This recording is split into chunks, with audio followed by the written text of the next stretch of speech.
नमस्कार, मी देवहूती आणि तुम्ही पाहत आहात गल्ली ते दिल्ली.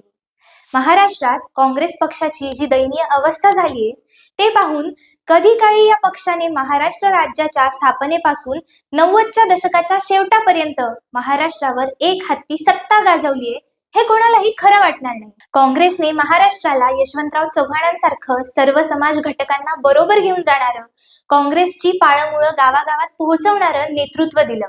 यशवंतरावांनंतर आलेल्या वसंतराव नाईक, वसंतदादा पाटील यांनीही काँग्रेसची महाराष्ट्रातील एक हाती सत्ता कायम राखली. काँग्रेस पक्ष वाढवण्यात त्यांनी मोलाचं योगदान दिलं. त्या काळात विधानसभेत काँग्रेस आमदारांची संख्या 175 पेक्षाही जास्त असायची. काँग्रेसचं विधानसभेतील संख्याबळ शरद पवारांच्या काँग्रेस प्रवेशापासून कमी कमी होत गेलं.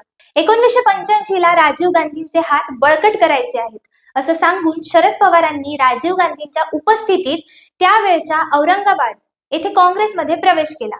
त्यावेळी एक प्रश्न विचारला जात असेल, राजीव गांधींकडे 414 खासदारांचं पाठबळ आहे.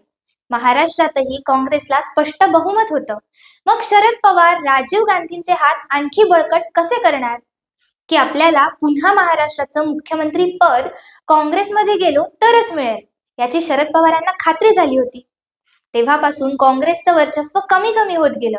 परंतु आता तर विलासराव देशमुखांनंतर काँग्रेसकडे कोणी महाराष्ट्रव्यापी नेताच उरला नाही. पृथ्वीराज चव्हाण मुख्यमंत्री होते. त्यांनी कारभारही चांगला केला. राष्ट्रवादी काँग्रेसची दादागिरी आटोक्यात आणली. परंतु काँग्रेसमधील नाराज नेत्यांनी सोनिया गांधींना जे पत्र पाठवलं होतं त्यावर त्यांनी सही केली होती. म्हणून काँग्रेस पक्षश्रेष्ठी त्यांच्यावर नाराज आहेत. त्यामुळे त्यांना महाविकास आघाडीच्या मंत्रिमंडळात स्थान मिळालं नाही. विधानसभेचे अध्यक्ष होण्याची त्यांची इच्छाही पूर्ण झाली नाही. काँग्रेसचे प्रदेशाध्यक्ष नाना पटोले त्यांच्या काम करण्याच्या पद्धतीमुळे अनेक नेते त्यांच्यावरती नाराज आहेत. अशोक चव्हाणांनी तर काँग्रेसला सोडून भाजपमध्ये प्रवेश केला. बाळासाहेब थोरातांचाही नगर सारखा एखादा दुसरा जिल्हा सोडला तर फारसा प्रभाव पडत नाही. काँग्रेसचे प्रदेशाध्यक्ष असतानाही ते मिळमिळत भूमिका घेतात म्हणून कार्यकर्ते नाराज होते. त्यामुळे काँग्रेसचा महाराष्ट्रातील नेता कोण असा प्रश्न विचारला तर कोणाही एकाचं नाव डोळ्यासमोर येत नाही. राहुल गांधींना त्यांच्या यंत्रांमुळे वेळ मिळत नाही. वर्षातील 2-2 महिने ते परदेशात जातात.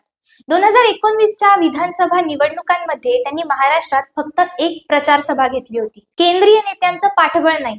महाराष्ट्रात नेता नाही, जो तो आपल्या मतदारसंघापुरताच मर्यादित आहे.